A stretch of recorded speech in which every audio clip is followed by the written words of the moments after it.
बिस्मिल्लाहिर्रहमानिर्रहीम सलाम अलैकुम और रहमतुल्लाहि और बरकतुहू। इस वीडियो में एक अहम और सच्ची इस्लामी कहानी पेश की जा रही है जिसमें अल्लाह ताला की कुदरत और रहमत की गहरी मिसाल दी गई है। इसमें उस घोड़े के बारे में बताया जाएगा जो अल्लाह के कानून के खिलाफ गया और उसके बाद अल्लाह ताला के अजाब का सामना किया। यह वीडियो आपको अल्लाह ताला की आज़मत कादिर मुतलक होने की तसल्ली देगी और यह समझने में मदद करेगी कि किस तरह से हमें हर सिचुएशन में अल्लाह की रिदा और हदाया पर ही भरोसा करना चाहिए। इस वीडियो को देखिए और अल्लाह ताला के हुक्म को समझिए। क्या है वह सच्चाई जो अल्लाह के हुक्म के खिलाफ गई चीजों के नतीजा से जड़ी है? अस्तगफिरुल्लाह रब्बी मिन कुल्लि ज़ंबिन व अतूबु इलैहिल्लाहु ताली। हम सबको अपनी हदाया से नवाजे। तो प्यारे दोस्तों, ये कहानी उस दौर की है जब हमारा मुल्क आजाद नहीं हुआ था और छोटे छोटे रियासतों में बंटा हुआ था। कश्मीर की खुशबूदार वादियों में बसी एक रियासत में एक बेहद खूबसूरत लड़की रहती थी जो अपनी हुस्न और अदाओं की वजह से पूरे इलाके में मशहूर थी। उसकी खूबसूरती में वह रूहानी सुकून था जो किसी को भी मोहब्बत में डुबो सकता था। इस लड़की के पास एक आला नस्ल का घोड़ा था जो अपनी नाजुकता और खूबसूरती के लिए भी मशहूर था, बिल्कुल वैसे ही जैसे वह लड़की। उनकी जोड़ी एक मिसाल बन गई थी और इस घोड़े की खासियत की चर्चा दूर दूर तक होती थी। कई लोगों ने उस घोड़े को खरीदने की कोशिश की, लेकिन उस लड़की ने कभी भी उसे बेचने का विचार नहीं किया। उसी रियासत का बादशाह भी घोड़े का बड़ा शौकीन था। उसके राजमहल में कई बेहतरीन घोड़े थे और वह अक्सर अपने पसंदीदा घोड़े पर सवार होकर सैर सपाटे के लिए निकलता था। इसके अलावा बादशाह को शिकार का भी बहुत शौक था और इस काम के लिए वह अपने खेमे में मौजूद सबसे खूबसूरत और मजबूत घोड़े को लेकर जाता था। उसकी हर सवारी में शान और ताकत झलकती थी। तो ऐसे में बादशाह का मूड बना और उसने अपनी सिपाहियों को बुलाकर कहा, जाओ और अस्तबल में मौजूद किसी मजबूत घोड़े को लेकर आओ। जब सिपाही ने बादशाह को बताया कि हमारी रियासत में एक लड़की है जो लगभग 28 साल की है और उसके पास एक बहुत खूबसूरत घोड़ा है जिसे उसने किसी और को छूने नहीं दिया और न ही कभी बेचा है, तो बादशाह इस घोड़े को देखने के लिए बेताब हो गया। उसने तुरंत सिपाहियों को हुक्म दिया, जाओ उस लड़की से घोड़ा लेकर आओ। सिपाही उस लड़की के पास गए और कहा कि बादशाह सलामत ने आपका घोड़ा मंगवाया है, लेकिन लड़की ने साफ इनकार कर दिया। जब यह खबर बादशाह के पास पहुंची तो उसे बेहद गुस्सा आया कि आखिरकार हमें मना करने वाला यह कौन है। लेकिन दोस्तों, यह बादशाह बहुत ही अच्छा था। उसने अपने गुस्से को काबू में रखते हुए सिपाहियों को हुक्म दिया, उस लड़की को इज्जत के साथ उसके घोड़े के साथ हमारे दरबार में लेकर आओ। जब सिपाहियों ने उस लड़की से कहा कि बादशाह सलामत ने आपको आपके घोड़े के साथ बुलवाया है, तो लड़की मान गई और दरबार में अपने घोड़े के साथ पहुंच गई। हालांकि उसने पहले से ही ठान लिया था कि चाहे जो भी हो वह अपने घोड़े को किसी भी हालत में बादशाह को नहीं देगी। जैसे ही बादशाह ने घोड़े को देखा, वह उसका दीवाना हो गया और उसे खरीदने के लिए मुंह मांगी कीमत देने को भी तैयार था। लेकिन लड़की ने जवाब दिया, अगर आप अपनी पूरी रियासत भी मुझे देंगे तो भी इस घोड़े की कीमत नहीं हो सकती। मैं इसे किसी भी कीमत पर बेचने के लिए तैयार नहीं हूं। तो इस पर बादशाह ने पूछा, आखिर इस घोड़े में ऐसा क्या खास है? लड़की ने मुस्कुराते हुए कहा, यह बस मेरा पसंदीदा घोड़ा है। उसने आगे कहा, अगर आप चाहें तो आप इस घोड़े की सवारी कर सकते हैं। बादशाह ने सोचा, चलो एक बार तो सवारी कर लूं। जब बादशाह ने उस घोड़े की सवारी की तो उसकी तेजी और फुर्ती ने उसे दीवाना बना दिया। अब वह लड़की को मुंह मांगी कीमत देने के लिए फिर से तैयार था, लेकिन लड़की ने एक बार फिर साफ इनकार कर दिया। उसका जवाब वही था, वह अपने प्रिय घोड़े को किसी भी कीमत पर नहीं बेचेगी। तो बादशाह ने कहा, ठीक है, तुम्हारी मर्जी, मत बेचो, लेकिन क्या तुम आज शिकार के लिए अपना घोड़ा हमें दे सकती हो? लड़की थोड़ी सोच में पड़ गई और फिर उसने तय किया कि वह घोड़ा दे देती है, लेकिन उसने एक शर्त रखी, जब आप गांव में सही सलामत वापस आएंगे तो इस घोड़े को रियासत का शाही घोड़ा बनाने का हुक्म देंगे। लड़की की बात सुनकर बादशाह भी तैयार हो गया और अब वह उस घोड़े पर शिकार के लिए निकलने के लिए पूरी तरह से तैयार था। बादशाह उस दिन बेहद खुश था क्योंकि उसे लग रहा था कि आज का शिकार बहुत अच्छा होगा। अगले दिन जब वह जाने लगा तो उसके पीछे कुछ सिपाही भी उसके साथ निकल पड़े। जब बादशाह शिकार की जगह पर पहुंचा तो उसने घोड़े को रोकने की कोशिश की, लेकिन घोड़ा अपनी आजादी के जज्बे के साथ हवा से बातें करता हुआ अपनी पूरी रफ्तार से आगे बढ़ता चला गया। बादशाह ने हर कोशिश की लेकिन घोड़ा रुकने का नाम नहीं ले रहा था। उसकी फुर्ती और तेजी ने बादशाह को चौंका दिया, लेकिन वह यह सोचकर चिंतित था कि अगर घोड़ा इस तरह भागता रहा तो वह शिकार के लिए सही जगह पर कैसे पहुंच पाएगा। उसके पीछे चल रहे सिपाही भी घोड़े की रफ्तार देखकर हैरान थे।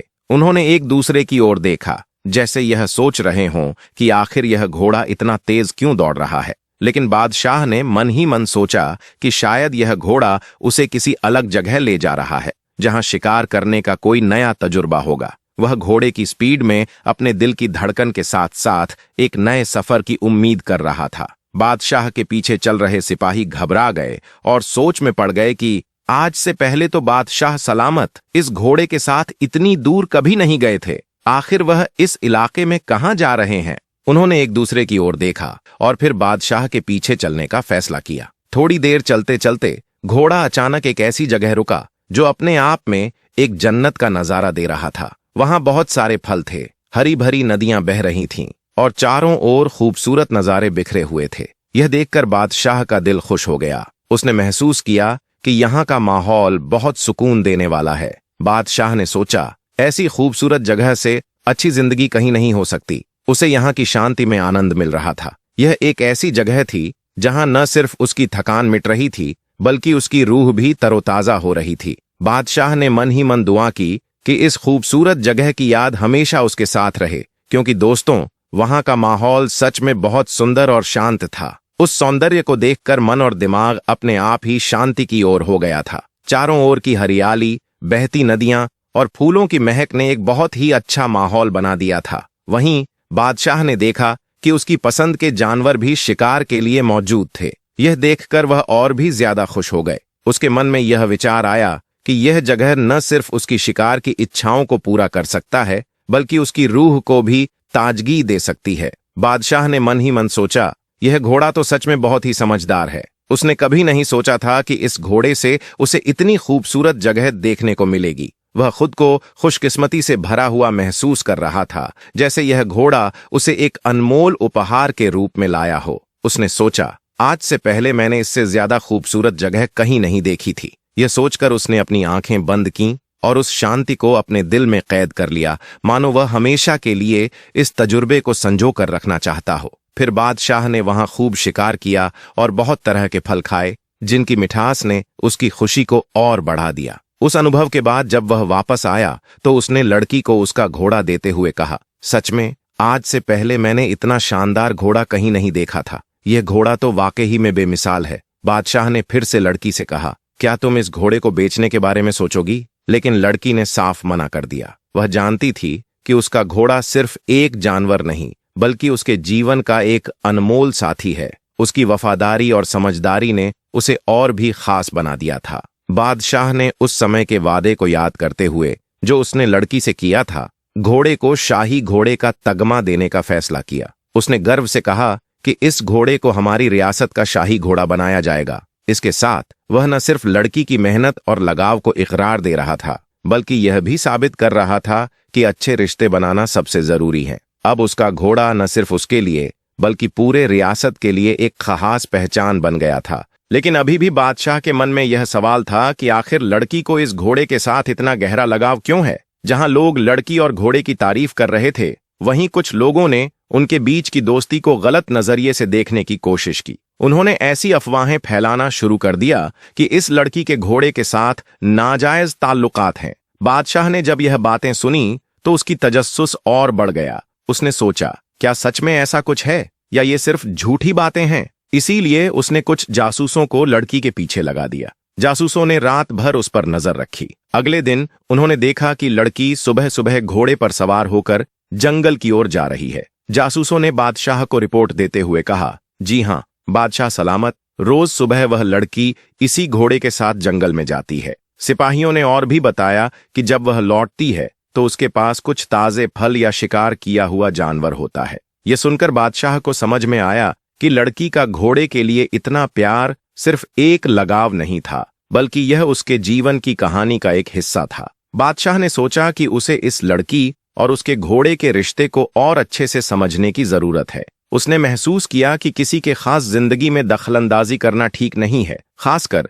जब तक वह खुद इस रिश्ते को ठीक से समझ न ले। इसके बाद उसने ठान लिया कि वह खुद इस मामले की तहकीकात करेगा और सच्चाई को जानने की कोशिश करेगा। लेकिन उसे समझ नहीं आ रहा था कि आखिरकार असल मामला क्या है। तो उसने हिम्मत जुटाकर उस लड़की से पूछ ही लिया, तुम जंगल क्यों जाती हो? लड़की ने मुस्कुराते हुए अपनी कहानी सुनाना शुरू किया। दरअसल मैं इसी जंगल में पैदा हुई थी। मेरे माँ बाप बचपन में ही गुजर गए थे और तब से मैं इन जानवरों के बीच पल बढ़ रही हूँ। मेरे लिए यह जंगल न सिर्फ मेरा घर है बल्कि यह मेरी पूरी दुनिया है। यहाँ के जानवर मेरे परिवार जैसे हैं। मैं हमेशा से उनके साथ रही हूँ और उनका ख्याल रखती हूँ। उसने आगे कहा, एक दिन जब मैं जंगल में खेल रही थी तब एक बुजुर्ग आदमी मुझसे मिले। उन्होंने मुझे एक बेहद खूबसूरत घोड़ा दिया और कहा, इसका ख्याल रखना क्योंकि यह तुम्हारा ख्याल रखेगा। इस घोड़े के साथ मेरी एक खास लगाव हो गई। यह सिर्फ एक जानवर नहीं है बल्कि यह मेरे जीवन का साथी है। लड़की की आंखों में एक गहरा एहसास था जो उसके शब्दों को और भी गहरा बना रहा था। उसने बताया, जब मैं इस घोड़े के साथ जंगल में होती हूँ तो मुझे एक खास सुकून मिलता है। वह मुझे हमेशा नई जगहों पर ले जाता है जहां मैंने कभी नहीं सोचा था कि मैं जा सकूंगी। मेरा प्यार इस घोड़े के लिए सिर्फ एक लगाव नहीं है बल्कि यह एक वफा और विश्वास का रिश्ता है। इस कहानी को सुनकर बादशाह को समझ में आया कि यह रिश्ता सिर्फ एक लड़की और उसके घोड़े के बीच नहीं है बल्कि यह एक गहरी भावना और जीवन की एक कहानी है। उसने महसूस किया कि सच्चे प्यार और वफादारी का यह उदाहरण उसे सिखा रहा है कि किसी के जीवन में दखल देना सही नहीं है, खासकर जब वह ऐसा गहरा और पाकीज़ा रिश्ता हो। उसके बाद लड़की ने अपने दिल की गहराइयों से बताया, मैं इस घोड़े से इतना प्यार करती थी कि इसका ख्याल रखने में मैंने कभी कोई कसर नहीं छोड़ी। मेरे लिए यह सिर्फ एक जानवर नहीं था बल्कि यह मेरा सबसे करीबी साथी था। जब बाकी जानवरों का ख्याल रखना मेरे लिए जरूरी था तो इस घोड़े के लिए मेरी भावनाएं कुछ अलग थीं। जैसे जैसे यह बड़ा होता गया यह भी मुझसे जुड़ता गया और अपने तरीके से मेरा ख्याल रखने लगा। उसने अपनी आवाज में एक भाव लाते हुए कहा, यह घोड़ा मुझे हमेशा उन जगहों पर ले जाता था जहां मैंने कभी कदम नहीं रखा था, जहां सुंदरता बिखरी हुई थी, फलदार पेड़, कल कल करती नदियां और मन को मोह लेने वाला नजारा। मैं वहां जाकर फलों की टोकरी या कभी कभी शिकार किया हुआ जानवर लेकर आती जिससे मैं अपनी रोजी रोटी कमा सकती थी। उसकी बातें सुनकर बादशाह को समझ में आया कि इस लड़की और उसके घोड़े के बीच का रिश्ता कितना गहरा है। यह सिर्फ एक मामूली रिश्ता नहीं था बल्कि यह एक ऐसी वफा और मोहब्बत का रिश्ता था जो शायद इस दुनिया में सबसे अनमोल है।